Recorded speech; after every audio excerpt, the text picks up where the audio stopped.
கடந்த 5 வருஷமா உங்க எம்எல்ஏ அரசன் அசோகன் அவர்களோட செயல்பாடுகளை பத்தி சொல்லுங்க. கோரிக்கை எல்லாமே நல்லது பண்ணியிருக்காப்புல, ரோடு நல்லா பண்ணியிருக்காப்புல, நல்லா ஊருக்குள்ள நல்ல மின்விளக்கு நல்லா இருக்கு, நல்லா தெருவில் நல்லா கல் வச்சு கொடுத்துருக்காப்புல, நல்லா சத்து உணவு நல்லா கொஞ்சம் பில்டிங் நல்லா கட்டி கொடுத்துருக்காப்புல.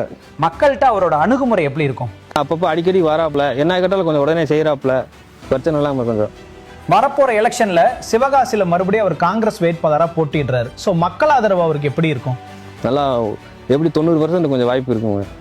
வருகின்ற 2026 சட்டமன்ற தேர்தலில் சிவகாசி தொகுதியில் போட்டியிடும் இந்திய தேசிய காங்கிரசின் நமது வெல்லும் வெற்றி வேட்பாளர் அரசன் அசோகன் அவர்களுக்கு வரிசை எண் 1 அழுத்தி கை சின்னத்தில் வாக்களித்து வெற்றி பெற செய்வீர். மறந்து விடாதீர்கள், நமது வரிசை எண் 1 நமது வெல்லும் வெற்றி வேட்பாளர் அரசன் அசோகன் அவர்கள்.